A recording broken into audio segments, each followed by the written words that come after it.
नमस्कार मित्रों, फिर से स्वागत है आपका अपने YouTube चैनल हिंदी की पाठशाला पर। मैं डॉक्टर धनेश आपका हार्दिक स्वागत अभिनंदन करता हूं आज के इस सेशन में। आज की इस कक्षा में हमने प्रमुख रूप से कल जो मैंने वीडियो डाला वो प्रमुख रूप से था उन स्टूडेंट के लिए वेरी इंपॉर्टेंट जो पीएचडी करने के इच्छुक हैं, जो एमजीएसयू यूनिवर्सिटी बीकानेर में पीएचडी यानी कि जो शोध करना चाहते हैं, जो स्टूडेंट विभिन्न विषयों में आवेदन मांगे गए हैं। कुल 515 सीटें हैं और उसका विस्तृत जो विवरण है, विस्तृत जो डिटेल है, मैं वीडियो में दे चुका हूं। क्या फीस है, क्या फीस स्ट्रक्चर है, कैसे आपको फॉर्म भेजना है, किस एड्रेस पे भेजना है, सारी बातें मैं उसमें आपको एक सारगर्भित और विस्तृत तरीके से बता चुका हूं। उसके बाद आप लोगों के काफी कमेंट थे कि सर हम ये फॉर्म भरे कैसे, सर यदि हम गवर्नमेंट जॉब में हैं तो क्या हम ये पीएचडी कर सकते हैं। और प्रमुख रूप से साथ ही साथ मेरा विषय हिंदी है, तो मैं उन स्टूडेंटों को विशेष रूप से प्रमुख रूप से ये चीजें बता सकता हूं कि उनको कौन सी पुस्तकें पढ़नी चाहिए हिंदी विषय में इस एंट्रेंस एग्जाम को क्रैक करने के लिए। मैं सटीक, क्योंकि हमारे पास समय है वो काफी कम है, फरवरी के प्रथम या दूसरे वीक में, मैं जैसा कि आपको दिनांक या जो डेट है वो बता चुका हूं, 8 फरवरी को ये एग्जाम है। यानी कि लगभग हमारे पास 2 महीने का समय है, दिसंबर और जनवरी। 2 महीने में हम किस प्रकार से तैयारी करें जिससे क्या हो, हम पीएचडी है वो एंट्रेंस एग्जाम को क्रैक कर दें और एक अच्छी और जिसकी अच्छी साख मानी जाती है राजस्थान में, महाराजा गंगा सिंह विश्वविद्यालय बीकानेर जो जैसलमेर रोड पे है, उसमें हम कैसे पीएचडी करें, कैसे हम उस पेपर को क्रैक कर दें, तोड़ दें, ताकि वहां से हम कम पैसों में एक वैलिड रूप से हम पीएचडी है वो कर सकें। इसके लिए सबसे पहले हम बात करते हैं उन स्टूडेंटों के जिन्होंने प्रमुख रूप से प्रश्न पूछे थे कि हमें फॉर्म कैसे अप्लाई करना है। यदि देखिए, यदि स्मार्टफोन को आप अच्छे से चलाना जानते हैं, आपके सारे डॉक्यूमेंट्स इसमें हैं, पीडीएफ बनाई हुई है, जेपीईजी फाइल इसमें बनाई हुई है, आपकी फोटो इसमें जो स्कैन की हुई है, तो आप प्रमुख रूप से जो साइट मैंने बताई थी www.mgsubikaner.ac.in और www.univindia.in पर जाकर के आप अपना फ्रेश फॉर्म भर सकते हैं। आपके डेबिट या क्रेडिट कार्ड से आप पैसे उसमें भर सकते हैं। यदि आप मोबाइल की जानकारी कम रखते हैं और आप प्रमुख रूप से ऐसे स्थान पे रहते हैं जहां पर ई मित्र की दुकानें अवेलेबल हैं, तो 150 रुपए से कोई फर्क नहीं पड़ता, आप उस शॉप पे जाइए और फॉर्म है वो भर दीजिए। दूसरी बात देखिए, उन स्टूडेंटों के लिए कहूंगा कि जो गवर्नमेंट जॉब में है, चाहे वो लेक्चरर हो, चाहे वो सेकंड ग्रेड हो, चाहे वो थर्ड ग्रेड हो, या अन्य किसी भी गवर्नमेंट या सरकारी जॉब है वो कर रहे हैं, वो पीएचडी कर सकते हैं, निश्चित रूप से कर सकते हैं। परंतु उनको एनओसी देना पड़ेगा, नो ऑब्जेक्शन सर्टिफिकेट देना पड़ेगा। उसमें जो कोर्स वर्क होता है उसमें आपकी अटेंडेंस लगेगी, वहां पे आपको अवैतनिक रहना पड़ेगा, साथ ही साथ आपको एनओसी तो देनी ही पड़ेगी। यानी आप जिस डिपार्टमेंट में काम करते हैं वहां से आपको अनुमति लेनी होगी कि आप किस प्रकार से, यानी कि आप उस डिपार्टमेंट आपको ये अनुमति देता है कि आप प्रमुख रूप से, यानी नो ऑब्जेक्शन सर्टिफिकेट, यानी उस डिपार्टमेंट को कोई ऑब्जेक्शन नहीं है और आप पीएचडी कर सकते हैं। उसके बाद बात हम करते हैं कि प्रमुख रूप से इसमें पाठ्यक्रम क्या क्या है। देखिए, कल हम प्रमुख रूप से चर्चा कर चुके थे। एक तो इसमें रिसर्च मेथोलॉजी और आपका कॉन्सेप्ट सब्जेक्ट है, उसमें पेपर 2 घंटे का दे रखा है। 1-1 घंटे का आपको अलग अलग भी करवा सकते हैं और एक साथ भी करवा सकते हैं, वो यूनिवर्सिटी पर डिपेंड होता है कि वो कैसे एग्जाम कंडक्ट है वो करवाती है। उसके बाद देखिए, पाठ्यक्रम में क्या क्या आएगा मैं आपको बता चुका हूं। एक पेपर आपका होगा शोध पद्धतियों का, यानी कि शोध प्रणालियां इसमें आएगी, और दूसरा जो पेपर आपका सब्जेक्ट का होगा। अब बात करता हूं पेपर फर्स्ट सबके लिए कि उनको कौन सी पुस्तकें वो पढ़ें जिससे कम समय में उनको सफलता है वो अर्जित हो जाए। सबसे पहले आप देखेंगे शोध पद्धतियां नाम से एक बुक है जो साहित्य भवन पब्लिकेशन शायद जयपुर से ही छपती है, और BL फड़िया इसके लेखक हैं, जो राजनीति विज्ञान के महान विचारक माने जा सकते हैं, महान विद्वान है वो माने जा सकते हैं। तो नेट के लिए प्रमुख रूप से पुस्तकें, और मैं आपको बता दूं जो नेट का सिलेबस है वही सिलेबस लगभग आपको इस एंट्रेंस एग्जाम का मिलेगा। दूसरा है CR कोठारी की वेरी इंपॉर्टेंट पुस्तक, हिंदी मीडियम और इंग्लिश मीडियम दोनों में आपको अवेलेबल मिल जाएगी। जो आप पढ़ने में इंटरेस्टेड हैं, जो आप पढ़ सकते हैं वो पढ़ें, परंतु मुझे लगता है हिंदी मीडियम में लोग ज़्यादा हैं अपने राजस्थान में और इस क्षेत्र में, और यदि आप आउट स्टेट से हैं और PhD कर रहे हैं तो भी आप इंग्लिश मीडियम को पढ़ करके अपना काम चला सकते हैं। उसके बाद रिसर्च मेथोडोलॉजी नाम से किताब है लक्ष्मी नारायण कोहली की, वो भी इंपॉर्टेंट पुस्तक है। इसके बाद ये सबसे पुरानी पुस्तक है मनमोहन सहगल की शोध प्रवृत्तियां नाम से, आप वो पुस्तक भी खरीद सकते हैं। और इसके साथ साथ उपकार की, उसके बाद लुसेंट की, उसके बाद प्रतियोगिता साहित्य सीरीज की कई जो गाइडें हैं वो भी आती है, वो भी आप खरीद सकते हैं, जिससे आपकी रिसर्च मेथोडोलॉजी है वो कवर हो जाएगी। आप कोई भी एक पुस्तक खरीदनी है, ऐसा नहीं, मैंने आपको ऑप्शन बताए हैं, 5 में से एक भी पुस्तक आप खरीदें, क्योंकि अपने पास समय कम है और समय की महत्ता को जानते हुए आप आज से ही जुड़ जाइए इस परीक्षा में, और इस परीक्षा के एंट्रेंस एग्जाम को आप लोग क्रैक वो कर दें।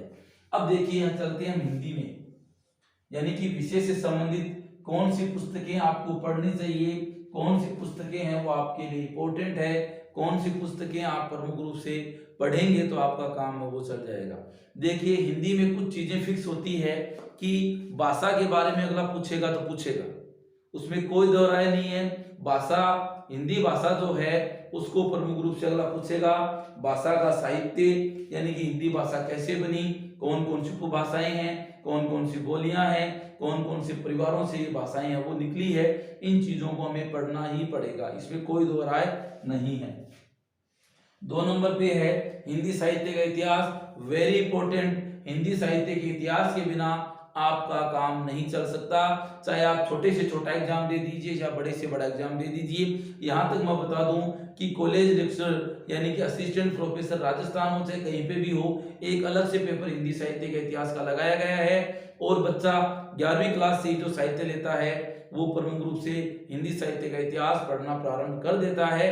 तो आप प्रमुख रूप से इस चीज को कवर माने, और इसमें भी प्रमुख रूप से हिंदी साहित्य के इतिहास में भी गद्य विधाएं हैं उनको आपको अलग से पढ़ना पड़ेगा, कि कहानी है, उपन्यास है, रेखा चित्र है, संस्मरण है, निबंध है, जीवनी, यात्रा वृत्तांत, आत्मकथा, सब चीज आपको पढ़नी ही पड़ेगी, इसके बिना आपका काम चलने वाला नहीं है।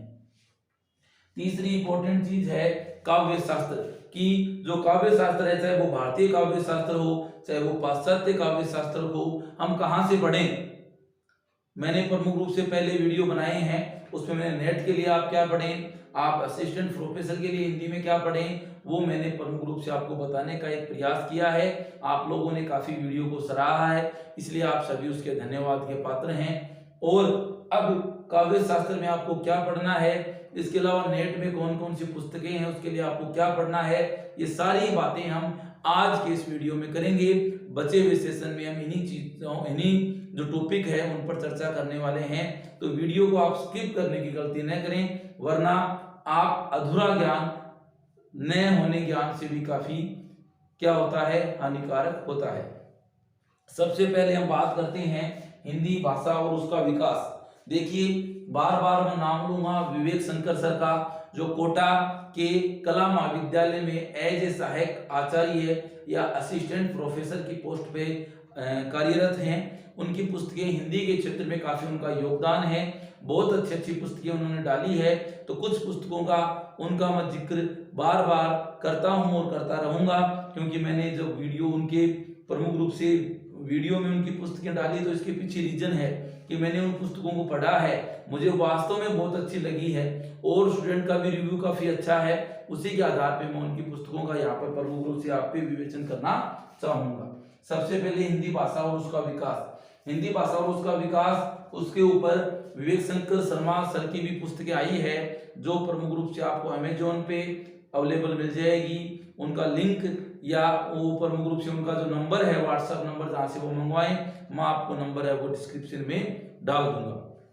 उसके बाद आप एक सरस्वती पांडे की किताब है, देखिएगा, हिंदी भाषा एवं साहित्य का वस्तुनिष्ठ इतिहास, या ये आप पुस्तक है वो मंगवा सकते हैं, अमेजोन पे उपलब्ध हैं, सरस्वती पांडे और गोविंद पांडे की। इसके अलावा जो हिंदी भाषा है, हिंदी भाषा को आप प्रमुख रूप से पुरानी पुस्तकों के रूप में पढ़ रहे हैं तो प्रमुख रूप से आप ये भी पढ़ सकते हैं, हिंदी भाषा जो प्रमुख रूप से किसकी है, महावीर प्रसाद द्विवेदी की है, परंतु आपको ज्यादा पचड़ों में नहीं पढ़ना, सरस्वती पांडे की या फिर आप विवेक शंकर सर की पुस्तकें मंगा लीजिए, आपका काम है वो चल जाएगा। उसके बाद देखिए हिंदी साहित्य का इतिहास, हिंदी साहित्य का इतिहास आप प्रमुख रूप से कोई भी सरल सा, हिंदी साहित्य का सरल इतिहास बाबू गुलाब राय का, हिंदी साहित्य का सुबोध इतिहास भी लगभग लिखा गया है गुलाब राय जी के द्वारा, साथ ही हिंदी साहित्य का ये देखिए मेरे पास कई इतिहास पढ़े, हिंदी साहित्य का दूसरा इतिहास बच्चन सिंह, हिंदी साहित्य का संक्षिप्त इतिहास मधु धवन,